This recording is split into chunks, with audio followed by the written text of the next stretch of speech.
Hi,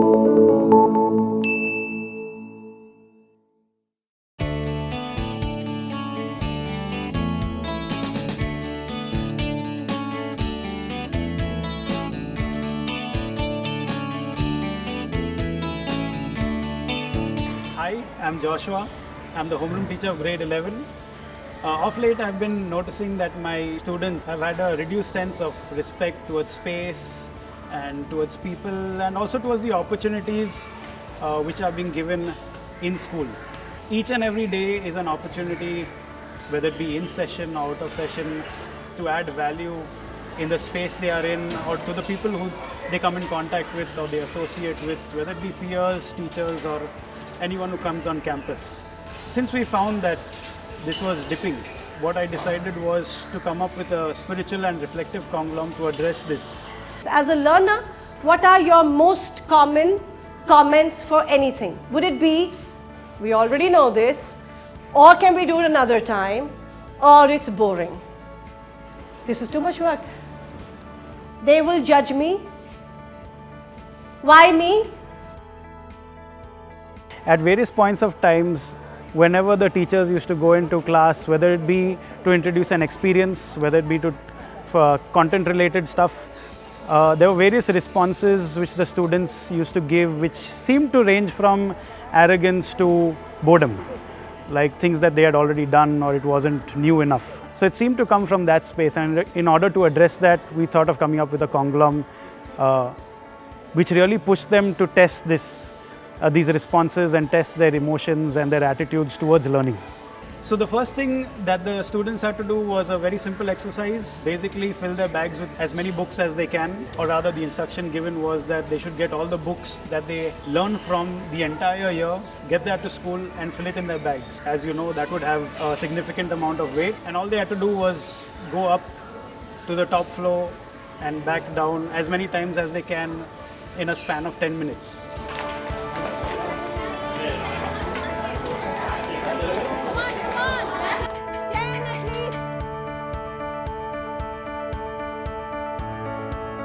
At the end of this, what we hope to achieve is that as they go up and down at least 10 times, they will have a sense of tiredness. They would also get a perspective later on through this experience.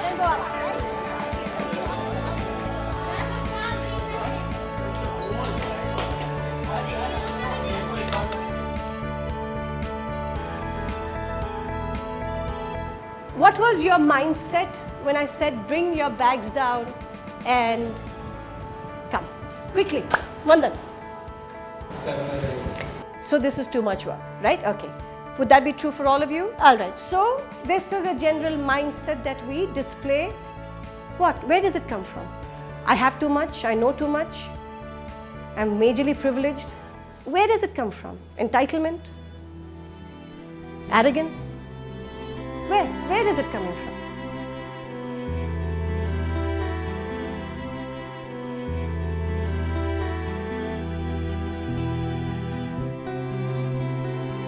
Now I want to show you children who are so desperate to go to school.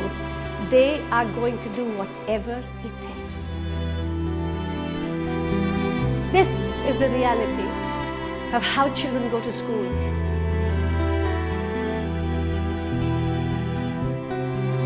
All alone, this child has to walk this, not knowing if somebody will be there to catch her if she falls. And here, you will judge your own friend. In rain, you all get upset. Oh, I don't have an umbrella.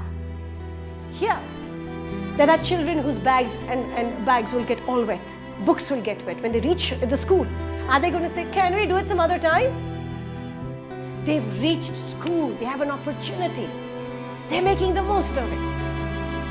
As we show them the video of different students across the world who have to go through various circumstances in order to just reach school each and every day. Maybe they have to travel across streams and across rivers or through treacherous terrain.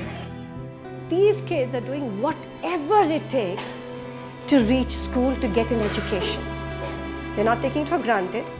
Next time you have entitlement and arrogance in your heads, think about how children go to school.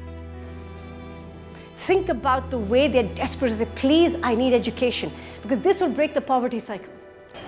They would have a sense of that privilege with responsibility now tied in, which means that they'll be able to respect their peers, they'll be able to respect the space or whatever blessings they have received, not because they have earned it, and not take it for granted anymore. And as they learn to give back through this experience, it would help them to gain more respect in the time to come. Personally, I have a moment of realization where I realized that I have taken my education for granted. After having the physical exertion of working up and down, and also seeing the videos of children in rural areas going to school, and that, things that I say like I'm bored or I can do this another day, couple more minutes, it doesn't really help me in my journey for education. I've realized how absolutely privileged I am to have the amenities and the teachers and the friends I have in the school. And I realize how I'm taking advantage of the buses sometimes, how I'm taking advantage of the fact that we have bus conductors and drivers. Learn to tell them that I'm thankful towards them every day when I'm getting on and off the bus. To thank the teacher and actually mean it when I say thank you, and not just as a checklist kind of thing. Now, given that things like this or developing habits takes a long period of time, as we all know, these interventions, the experience would last for, let's say, a week. What we need to do is continue these interventions over a long span of time to have a long span of impact as well.